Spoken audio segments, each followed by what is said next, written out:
What's going on, everyone? It's Adam once again. It's hashtag homeless. It's day 94. Day 94, closing in on the 3 digits. I hope my thumbnails, I didn't really anticipate my thumbnail images having to hold 3 numbers. So hopefully throwing that 1 in there isn't going to mess up the design. So yesterday, oh man, I'm going to jump right into the stuff I wrote down.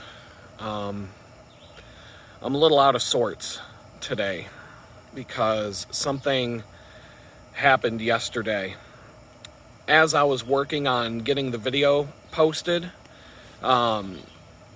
everything was taking a little bit longer than it should have. And let's see, the upload was really slow. And, there was a lot of other things I wanted to work on yesterday. I wanted to get the video posted, get all the little side tasks done, the checklist. I basically have a checklist that I go through every day with these videos to make it efficient.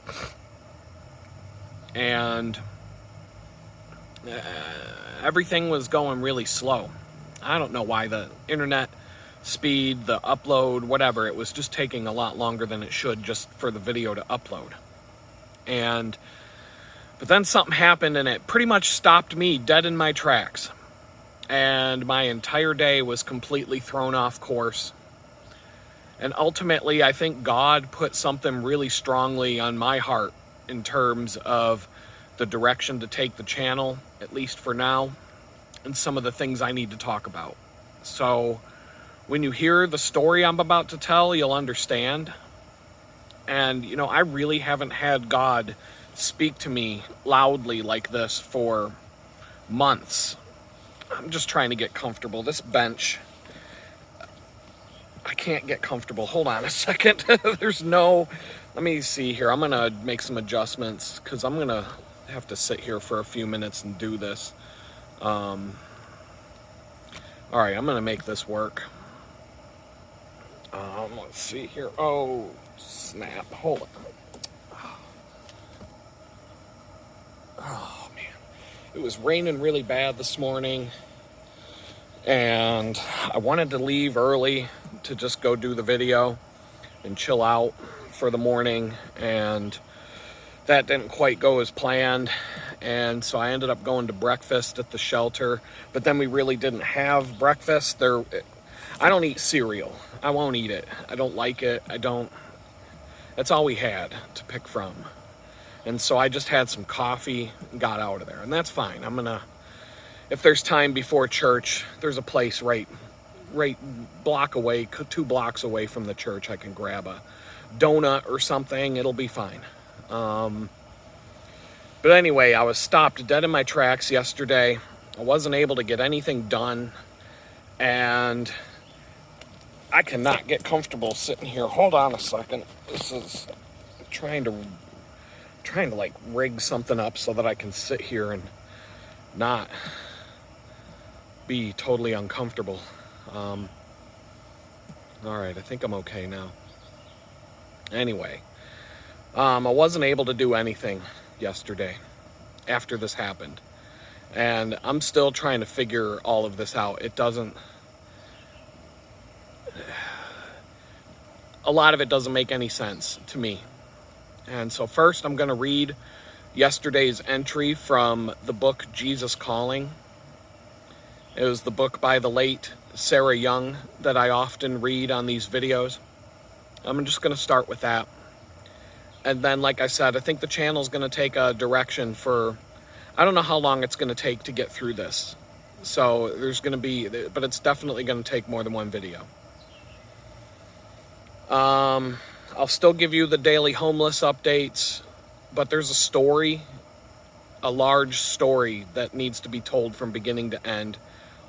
There's a lot of parts to it that you guys have been asking me to tell, and it's going to take several videos to share it all with you. I don't even know how to title it. I think I'm just going to keep doing the same thing here, hashtag homeless. But it's going to take multiple videos to tell this whole story just based on the sheer volume of things to talk about and knowing how much I can generally fit into an hour-long video. So I think you'll find this stuff interesting.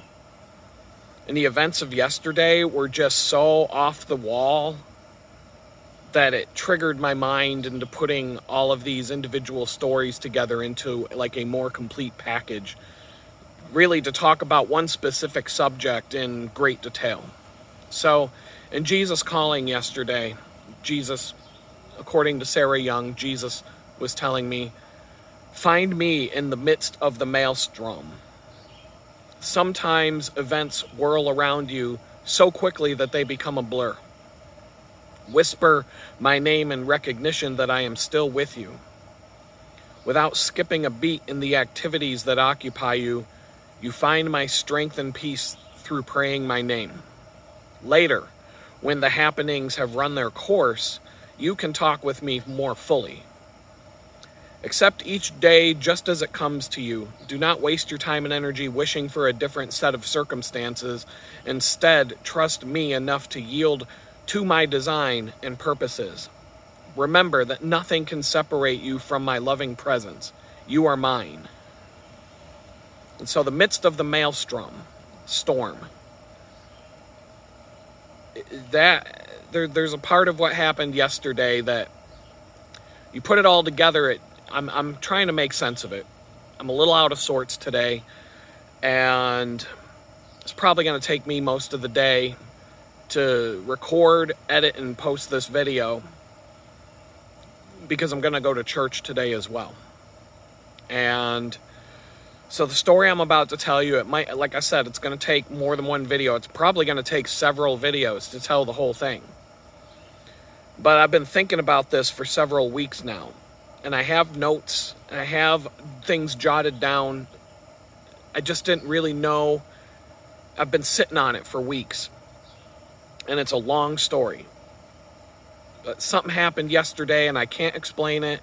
And it just threw me into one of those mental tailspins when it happened. And, you know, something I like to call a day killer. It just killed my day. Mentally, once this went down, I finished up what I was working on, and that was the end of it for the day. You know, it's just one of those things that takes whatever wind you had in your sails and stops your boat dead in the water.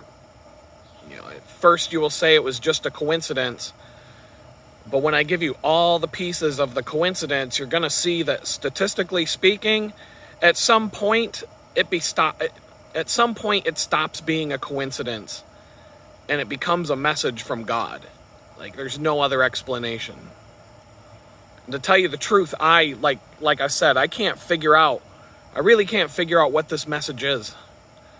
But after I tell you what happened yesterday, I still have a very long story to tell that goes along with it. This was just the trigger that put it on me to start telling the story. And like I said, I don't know how many videos it's going to take to share it. So I'm just going to start laying it out. And when this video starts to approach an hour in length, I'll just back off. I'll pick up where I left off tomorrow. I may have to do a little daily update kind of thing each day. But the main topic for now, moving forward, is pretty well set in my mind until God pushes me in another direction. Because this whole thing needs to be shared from start to finish, and there's a lot to talk about and a lot to unwrap with all of this. And so yesterday, as I was working on preparing to post the video for yesterday, I saw a really familiar car pull right into the parking lot at Tim Hortons, literally right outside the window where I'm sitting at. And very distinct car. You can't mistake it. You can see it from half a mile away.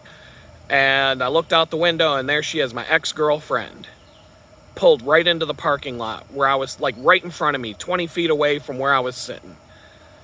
And at first, I was a little bit disheveled, let's put it that way, because I thought she was coming into Tim Hortons. And I was about to just grab all my stuff and leave, get out of there, because I don't want to see her face to face or have any confrontation with her. I'm trying to get out of this place. And it's not going to be a good thing if I see her face to face. You know, it's one thing to see out of a window, but to be standing in front of her face to face, I got no filter. And I can't really tell you what's going to come out of my mouth, but it's not going to do any good. So I'm trying to avoid that. And well, anyway, she ended up pulling into this drive-through teller at the bank next door. And then she drove away from there. But after it happened, I was beside myself, and I couldn't function anymore. Like the part of it is because of all the trauma of what I came home to from prison and then getting thrown out into the street. It's like when somebody does you that wrong, when somebody treats you that badly and just does something like that to you, the betrayal, all of it, just seeing the other person, even if they don't see you in return, it's enough to throw you into a mental, it's a downer. It's a big downer. And it shouldn't have been that big of a deal, because on the surface, right, it just seems like it's a coincidence, right? You know, it's just a coincidence. It's a small town. And this is the third time I've seen her since she threw me out into the street to become homeless. And like I said, every time I see her, it wrecks my state of mind for the rest of the day. And sometimes beyond that, because it's just such a this was such a horrible thing to go through.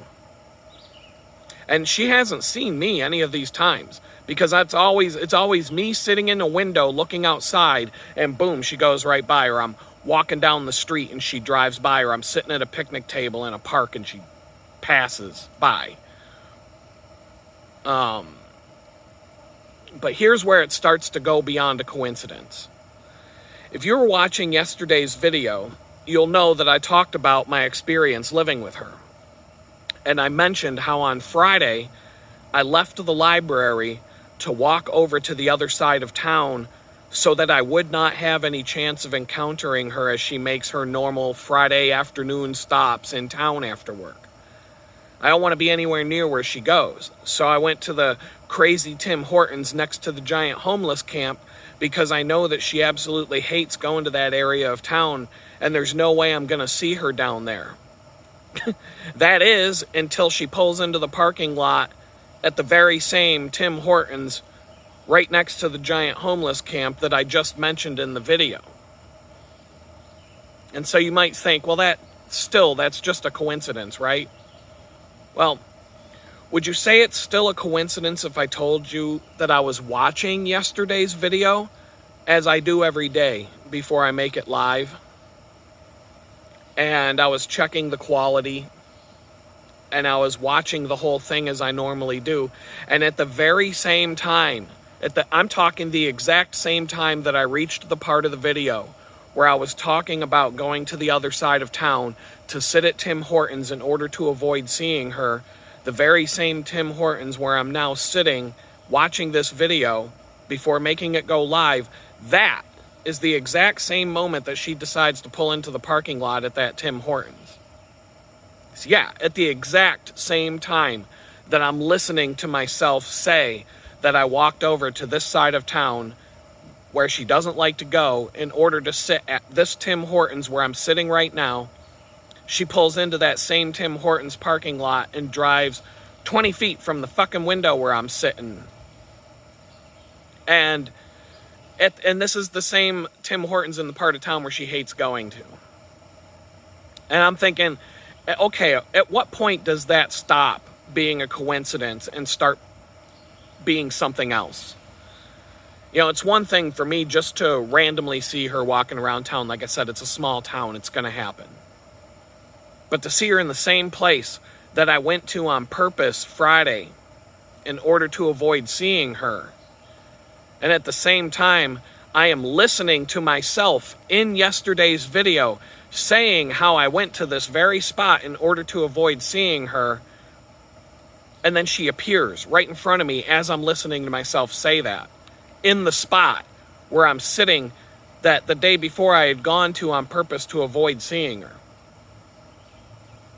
At what point does the mathematics and the statistics reach the point where it becomes so improbable that this is no longer just a coincidence, but it's some sort of message from God? And so the story doesn't even end there yesterday. But it rocked my mind a little bit because of all three of those factors coinciding together.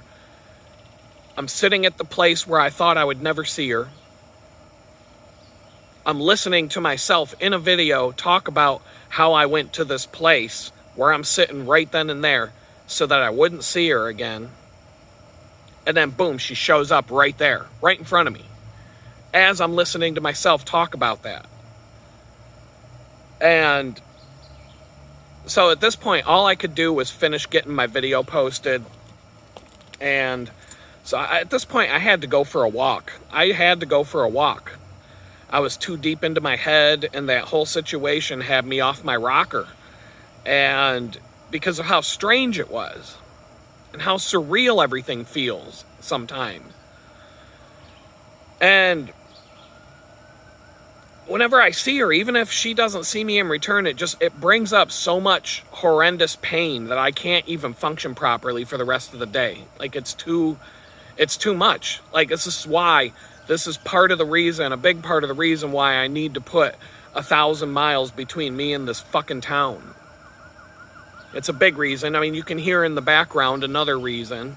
But this is a big reason. Never mind the fact that Jamestown is the worst place I've ever been in my life. I need to get out of here for good. And I will never set foot in this place again, ever. Not once for the rest of my life. Never. I never want to see this place again, ever. I would go on a 5-hour detour to avoid having to go through this town. I would do anything to never set foot in this place again. But yesterday's story didn't end there. It might take me the whole video just to tell you guys about yesterday alone, never mind all the supplemental material and the stuff that goes along with it. So I got the video done. I finished my checklist. I got everything posted. Everything that goes along with posting these daily videos, checked off the list. And I packed up my things and I go for a walk. And I decide to walk over to Farm Fresh Foods because I need to go for a walk. It's early afternoon and a sub sounds pretty delicious right about now. And so the whole time I'm walking over there, I'm asking God, what was this all about? Why? What was that all about? Was that some sort of weird coincidence and sign from you? That, like, some sort of message I don't understand. Like, what was that all about? It would have been one thing, like I said, if I had just randomly seen her pull into the parking lot while I'm sitting there. Okay, fine, small town. But not with all those other factors involved. That is not a coincidence at that point. And so I'm taking the back streets, walking over to Farm Fresh, and I'm saying to God, I'm like, there's no way that was just some random thing. Not when you add everything up that goes with it. But what were you trying to tell me, God? What is this? Am I ever going to know? What was this all about? So I'm begging God for clarity and to let me know what this means as I'm walking to the grocery store to get that sub. And like I said, I took the back streets because it's quieter. And I needed the tranquility to have this conversation with God. And it was a nice walk. It was a bright, sunny, warm day. I'm walking to the store, and the store is a little over a mile away from where I was at Tim Hortons. So the walk was about 20 minutes to a half hour, and it's a good amount of time to clear my head and to have some time to get into this conversation with God and ask him, what was that all about? So I get to the store, and I walk inside, and I order my sub, and I turn around. And I'm talking like the deli is not in the back of the store. There's a big, giant window. I walk up to the sub counter and order a sub. The window is to my back. I order my sub and I turn around. And everything's different. I look out the window and it's pouring rain. Pouring rain. I'm telling you, 10 seconds ago, it was a bright, sunny day. And it was just nice outside. I go up to the counter, I order my sub, I turn around, look out the window. It's overcast and it's pouring rain. Pouring rain. Not just a little bit of rain, but somehow in the not even 2 minutes it took to walk from the front door of the store to the deli, order my sub, I turn around, it's overcast, it's dark, and it's pouring rain like a freaking monsoon level downpour. I can barely see across the parking lot. If you were driving down the street when this rainstorm came, you'd have had a hard time driving with your window wipers on full speed. It was pouring rain out of nowhere. And everyone in the store is looking out the window, and they're all making the same face I am, because not even a minute ago it was calm and sunny and a nice warm sunny day with no sign that it was about to rain like this, and then all of a sudden out of nowhere we're in a monsoon downpour. And so I'm like, okay, fine. I get my sub. I'm sitting at one of the little tables that they have by the window, and I'm eating my sub, and I'm watching it pour rain outside. And I'm thinking to myself, man, that's going to be a lot of fun walking back into town in this rainstorm. But I have an umbrella in my bag, so that's fine, but I'm still going to get wet. There's no way I'm going to get back to town in this level of a rainstorm and not have, my pant legs are going to be soaked, because my umbrella is not that big. And so I finish eating my sub, and I sat there finishing my iced tea that I got. And as I reached the bottom of the bottle of iced tea, the rain stopped. And I mean, when it stopped suddenly. I mean, just as quickly as it began, it stopped. It was like someone turned the faucet off. It wasn't like a gradual slowing down. It went from sunny and bright, sunny, warm day to this torrential downpour. And then, boom, no more rain and the sun's back out. Like that, in the snap of a finger. And I'm sitting there and I'm like, what's going on? And I just finished eating. I just finished drinking my tea. And so from the time I walked from the table to the door and I walk outside the store, I'm telling you, the sidewalks and the road were pretty much dry. After a monsoon torrential downpour for half an hour while I'm sitting there eating, as soon as I'm done eating, as soon as I finish my iced tea, get up and walk outside, the sidewalk and the roads are dry. Dry. There were like a few puddles of water where the water had accumulated, but everything else was dry. I mean, this monsoon level storm came, all this fury and rain, and then boom, gone, as if it never happened. And I'm walking back toward town, and the sidewalks and the dirt paths, even the dirt pathways that I take, were dry, as if it had never even rained. And it took me half an hour to walk back to the park, the same park that I showed you in the video yesterday.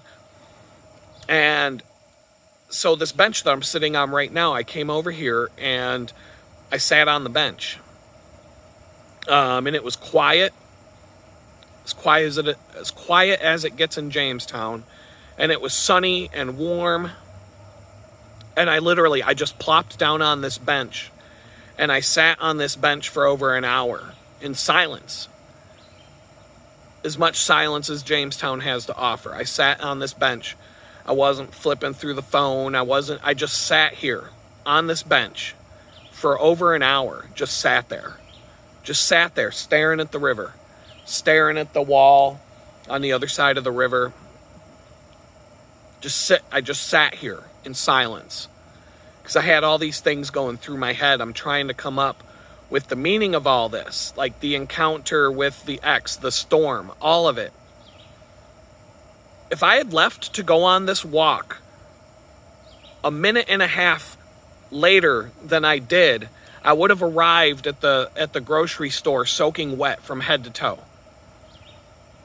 The storm waited until I walked into the grocery store, and then it came out of nowhere, and it instantly turned into a massive downpour. I mean, as quick as it took to turn around and then turn back around. I wouldn't have even had time to get my umbrella out of my bag if I was still outside walking when this rainstorm came through. I missed the storm by a minute. And I never even knew it was coming. There was no sign that this was coming on my way to the grocery store. I might not have even walked all the way over there if I felt like there was going to be a rainstorm like that. And then, like I said, magically, as soon as I was done eating and drank my tea, the rain stopped.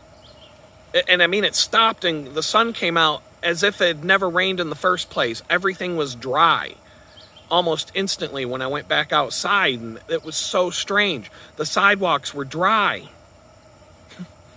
And so now this day has just gotten so weird that I go and I sit down at the park and I'm trying not to think about all this stuff, all these things that are bothering me right now, right?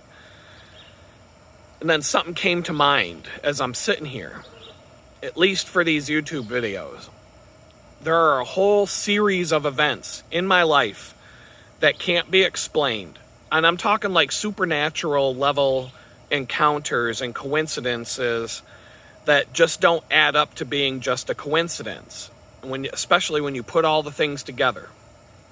And if you were a statistician, you would agree that at some point the odds becoming 1 in a trillion of something happening the way it did, that at some point there's something else going on here.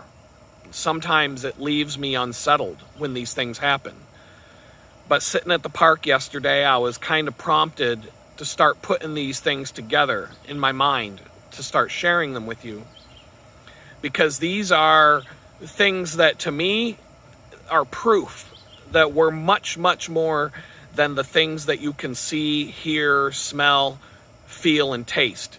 The 5 senses. There's so much more going on in this world, way beyond what your senses take in. And some of us know this very well. And I'm one of those people who know beyond a doubt that there's way more going on around us. And so I'm going to tell you how I found out and what led me down this path to where I am today with all of this. And so I'm not even going to understand why everything happened the way it did yesterday, especially the stuff with the ex. I don't understand what that message was. There's some sort of message there. I know there was some sort of message that I was supposed to hear from God. And when I combine it with the storm, the only thing I can even think of in terms of any kind of message is how I'm currently in the middle of a massive storm in my life. And the storm started just as fast as the storm that came out of nowhere yesterday. One evening, my life was great. I had just taken my son to our favorite restaurant to eat some burgers. And we had some nice plans for the following day. Me, my son, my ex, we were going to do some stuff the following day. And I go to sleep that night, and all of a sudden I'm being hogtied by the FBI after they smashed my house all to hell with a tank. And I'm being dragged off onto a 2-year-long nightmare that's still happening right now, out of nowhere, that fast. 30 seconds in 30 seconds, my life went from great to an absolute nightmare, a massive storm. And it's still happening right now. And I'm still in the middle of a torrential downpour, and it came out of nowhere.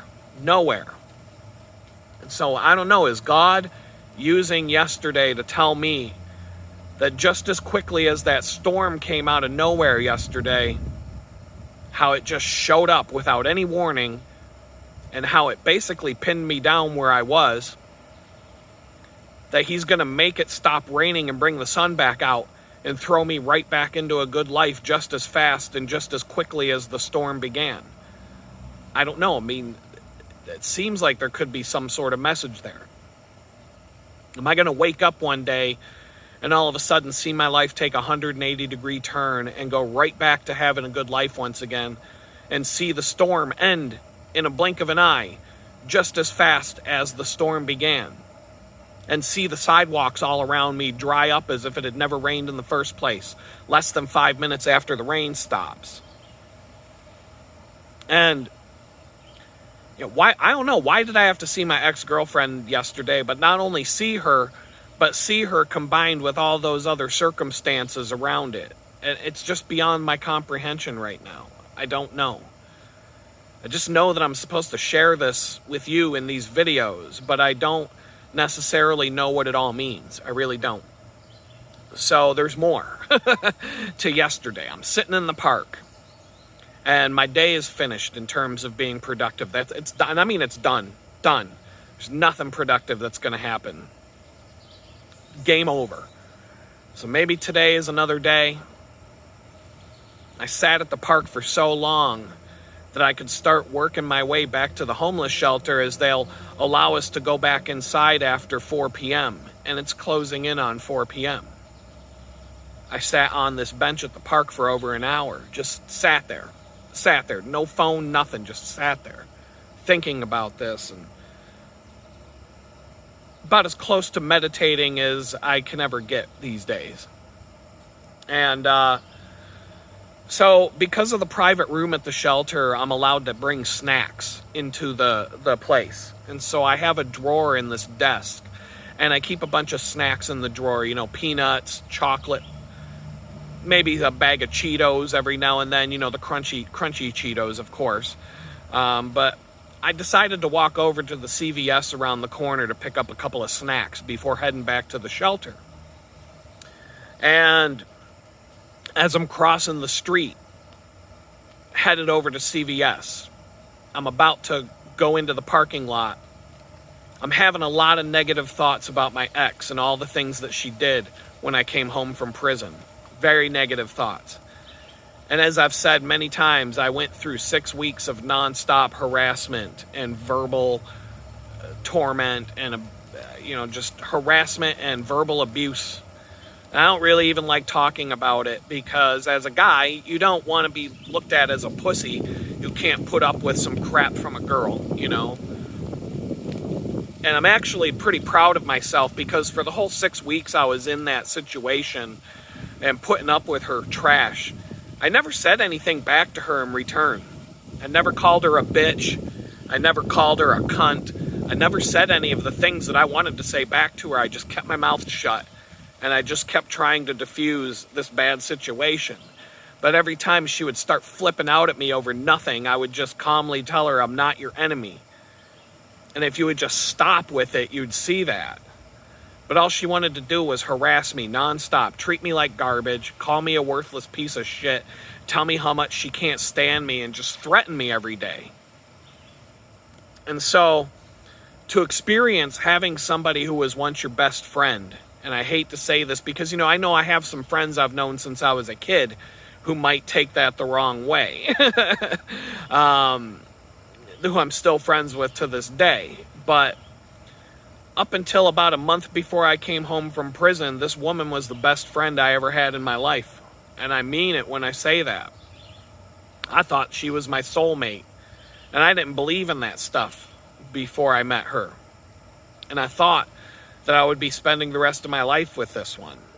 And then in the blink of an eye, she became the most horrible human being I've ever known or encountered. Literally the worst person I've ever met in my life. I mean, I've never been treated worse by anyone I've ever known. And I've been treated bad by more than one person in life. But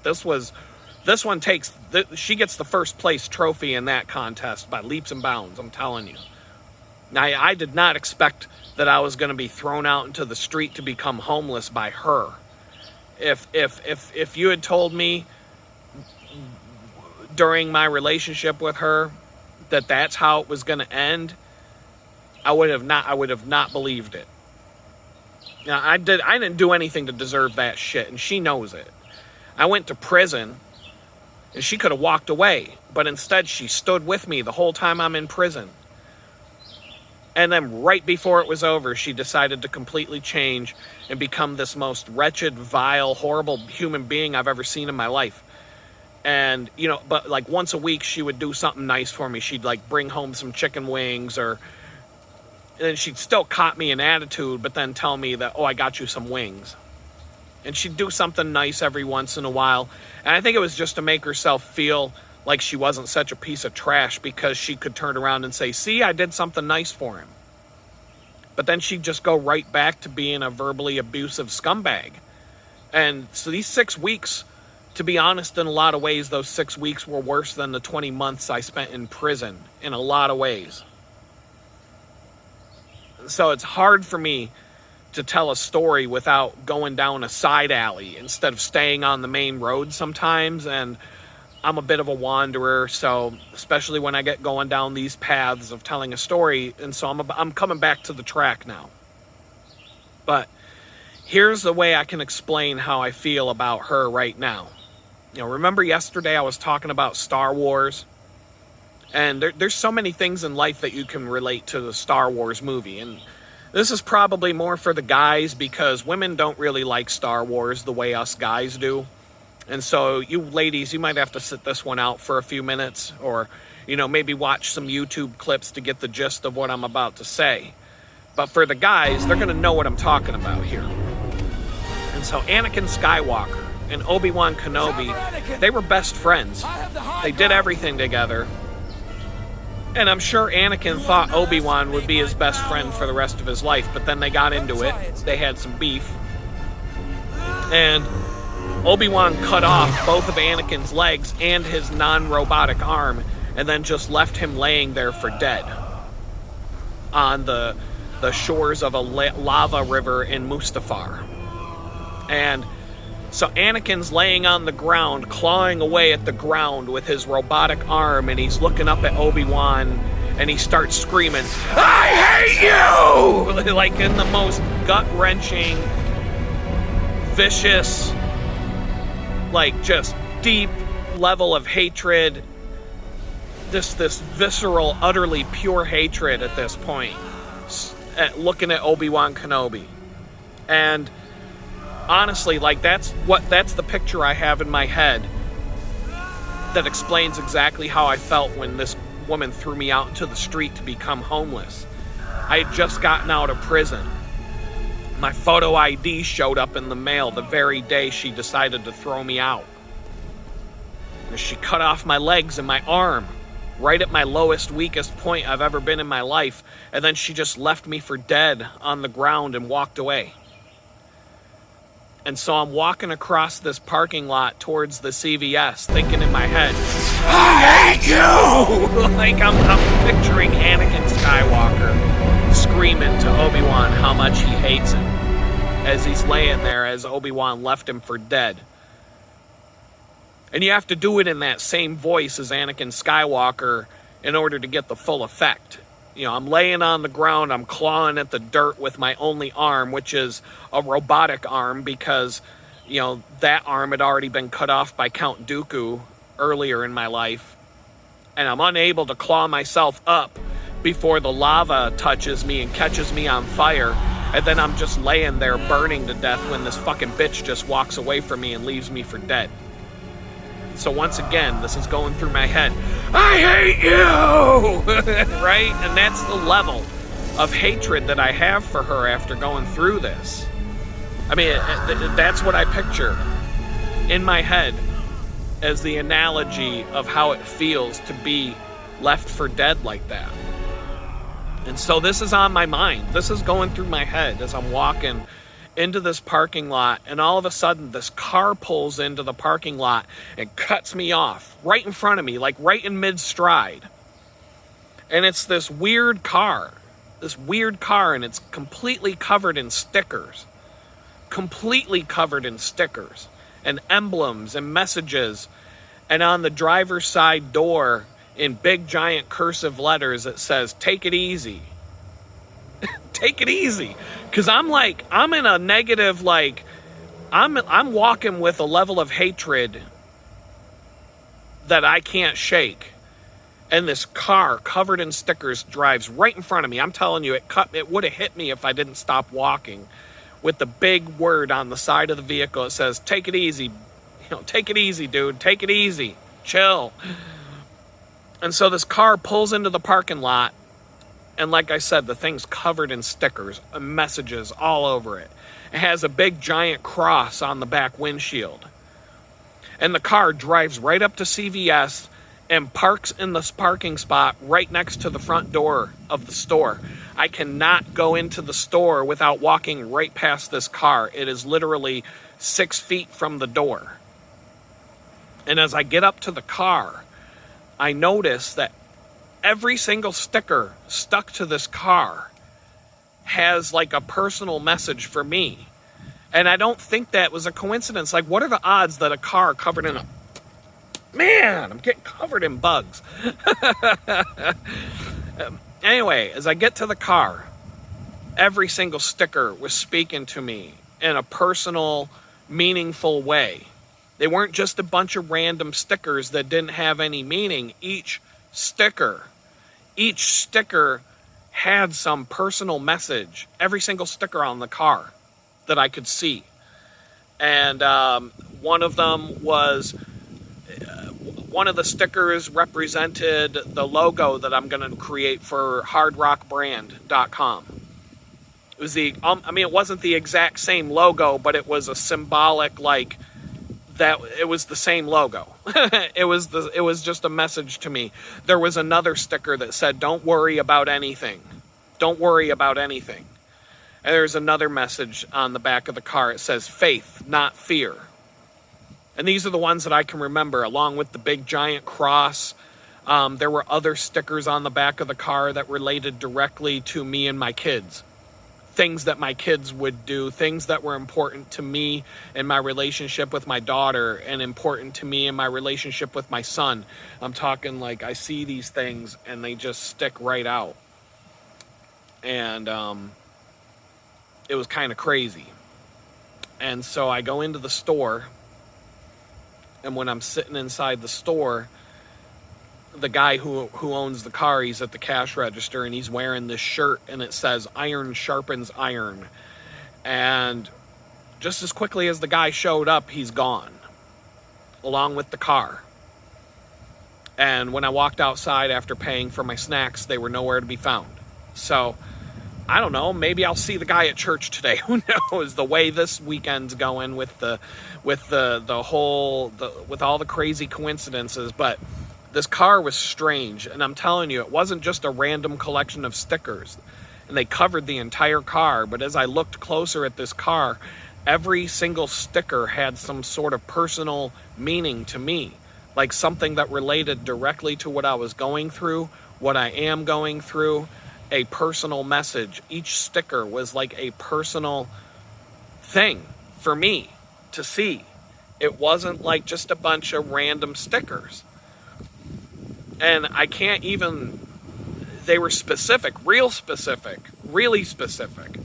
And the whole thing happened so fast that I don't remember all of the stickers. I told you the ones I can remember right now.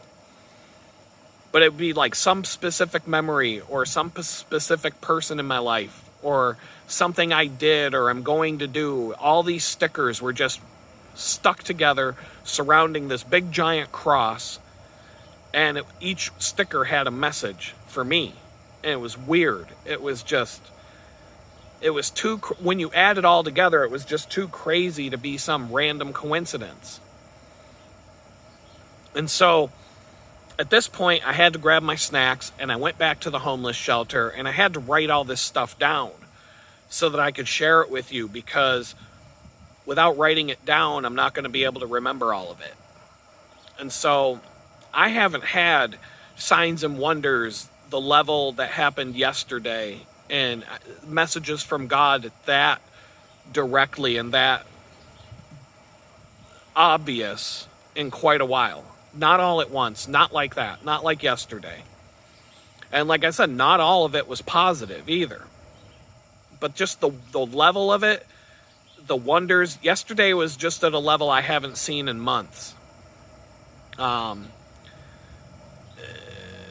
It was so significant that it stopped me dead in my tracks. I couldn't get anything done. I couldn't think about anything else for the rest of the day, and I still can't. This is still just going through my head like crazy. I'm going to church. I don't even know what to expect at church today. But the way things are going might be a doozy. I don't know. All I can really do is gather my thoughts and share all of this with you guys. And so, I know I can't, like I said, I can't tell the rest of the story in an hour, in what's left of this hour. But the next part of the story, we're going to go back in time. And I've already told you a lot of these stories, bits and pieces of this stuff. So I'm going to go back in time to 1996. And this is when I woke up to what's really going on in the world. This is when I really started to get... I'm going to start getting deep into how I know for sure that we are way beyond bags of flesh and bones and beyond what we can see, smell, hear, taste, and touch.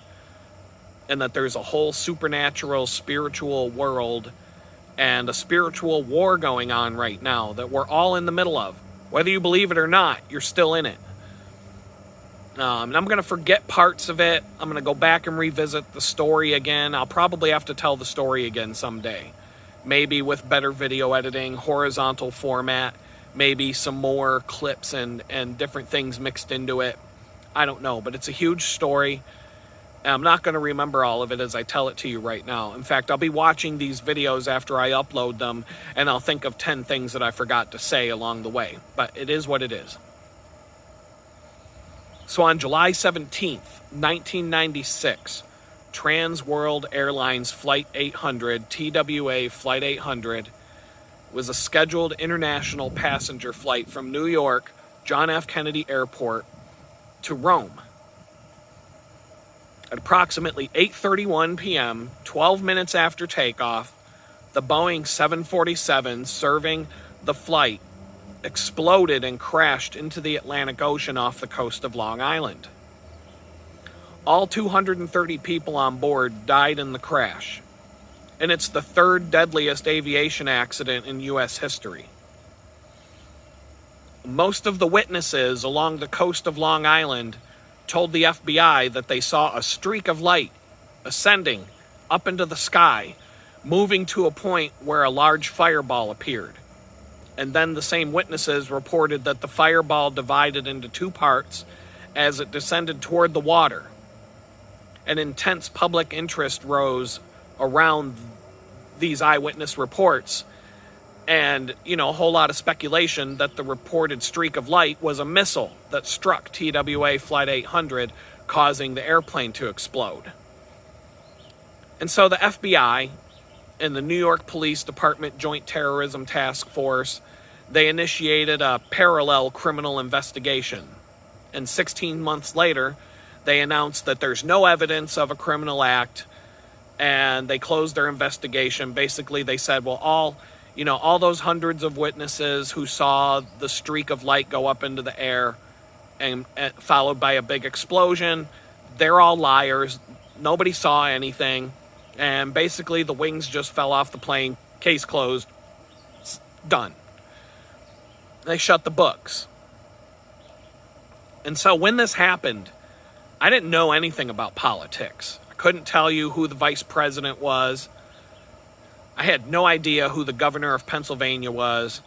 I don't even think I knew the name of the mayor of Pittsburgh at the time.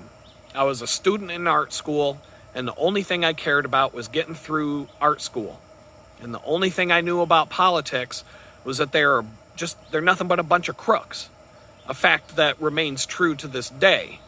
But back then, I didn't know any of the details about it. And so TWA Flight 800 changed all of that. The incident, it was this catalyst in my life that ultimately led right up to the point of getting arrested by the same FBI that lied to you about what happened on that plane, and the same FBI that lies about everything they get involved with. I mean, the FBI, they are the Gestapo, the Stasi, the KGB. They're the same thing. They're no different than the equivalent organizations in other totalitarian countries around the world. And the reason that I started learning all of this was because of TWA Flight 800. It was like a Pandora's box, if you will. A Pandora's box that led down this rabbit hole of discovering for myself what's really going on in this country and in the world. And so now I'm going to talk about it with you because I literally have nothing left to lose in my life. I'm a homeless piece of trash who can't even get a job at a fast food joint right now. And there's nothing they can take away from me at this point. that they haven't already taken. So I have absolutely no problem talking about any of this stuff anymore. There's no way that anything I say on these YouTube videos is going to make a Google search on my name come back any worse than it already does. So when I tell you the story that I'm about to tell you, maybe you'll understand why I hate this country so much by the time I get to the end of it. So why did I care so much about TWA Flight 800? When big news happens here in America, the news cycle lasts about 3 days for most big events. And then everybody forgets about it. And they move on to the next, whatever the next big thing is. And nobody cares about whatever happened anymore. So why did I care so much about this? And the main reason that I paid attention to it over a long period of time was I knew somebody who died on that plane. And I didn't know her very well, but she was a regular customer of mine when I worked at a Kinko's right across the street from the art school that I was going to during my first year of school. And this story alone is going to take up an entire video, just the talking about her and how I learned, the things I learned about the plane crash and all the different coincidences that took place after that. And I've talked about this before on these videos, but not in as great of detail as I'm going to get into next. And so, like I said, this is going to become a whole series of videos by the time I'm done telling you this greater story of how all these things tie together. I'm going to cover everything from 1996 to 2024. And everything I tell you in the story is going to connect to everything else in the story, all of it, including the stuff with the ex-girlfriend yesterday. And even if it's not all directly connected, the common thread is that the main way God speaks to me is through something we call synchronicity. In the beginning of the video, I mentioned tying a bunch of individual stories together into one bigger discussion about a specific subject. And that's the subject, synchronicity. And so, according to Miriam Webster, the dictionary people, synchronicity is the coincidental occurrence of events, and especially psychic events, such as similar thoughts in widely separated persons, or a mental image of an unexpected event before it happens, that seem related but are not explained by conventional mechanisms of causality. So remember all the stuff I told you about seeing my ex-girlfriend and all the coincidental occurrences that simultaneously went along with it? Those are not explained by conventional mechanisms of causality. I mean, seriously, how in the hell did my ex just randomly appear as I'm watching a video of myself talking about trying to avoid her by going to the restaurant that I'm currently sitting at while watching that video at the same time that she pulls into the parking lot of the exact same place? Just the timing of it alone. How many things had to fall into place for me to be sitting in that seat at that time, watching that video that I had recorded that morning at that time, and I just happened to be at that spot in the video when this happened and when she pulled into the parking lot like that? How does that happen? And what are the mathematical coincidences of all of those things falling into place in that exact same instant? How does that happen? It's so beyond an explanation that that's exactly what I'm talking about here. And so the story about this woman who died on TWA Flight 800, it's just as crazy, and it stretches over several years beyond the plane crash. Equally synchronistic. And it ultimately led to my eyes being open to the things happening in this world, because I started paying attention to that story. Every time I heard something new about TWA Flight 800, I would pay attention because I knew somebody who died on the plane, and that was the only reason. Anytime I heard something about it or saw an article about it or heard somebody talking about it, my attention was turned in that direction, and I paid attention. And so gradually over time, I'm learning about other things, And, I'm learning about all kinds of stuff. But I can look back at that plane crash at that moment in time. That was the moment in time, the exact moment in time I went from being completely ignorant about all this stuff to being set on a path to discover all this truth about the world and about everything. And it's part of the reason, it's part of the path where I found God in the first place. All of these things led down that path, but that's where it started on that day. And my whole life ever since then has been filled with stories about wild synchronicity. It's just wild and crazy coincidences that just can't be explained in conventional ways. They just can't. I could create a whole YouTube channel on this topic alone, and I would never run out of stories to tell you about the things that I've experienced and the synchronicity of it all. And I wouldn't even have to start digging into the stories other people have told me and other people share about the same thing. And maybe all of you out there have stories like this. And maybe you have your own stories to share on the topic. But for me, this has been the main form of communication that God uses to speak to me every day, since the day I found him. And I already told you the story of how I found God and what happened, but there's even more to that story that I didn't tell you about because time. How many hours can I make one of these videos? So there's more parts to that story that connect with all of these other stories that I just left out that day because they didn't fit in with the point I wanted to get across to you that day. So I'm going to have to retell that story because there's parts to that story that are fucking crazy story. Like there's a whole part to that story that I left out of it that's mind-blowing. And I just left it out because it didn't fit in that day. And so, like I said, it's just part of the story I'm going to get into with you guys. And the more I think about it, this could be 10 to 20 videos by the time I'm done covering it all. It's going to be a big part of the next several videos. And yesterday's experience, if anything, told me that it is time to go down that rabbit hole with all of you. And this will ultimately lead to me telling you the whole story about what happened that night at the FBI when they came to my house and hauled me off to prison, and start to connect the dots together. I really don't know how to tell you the story.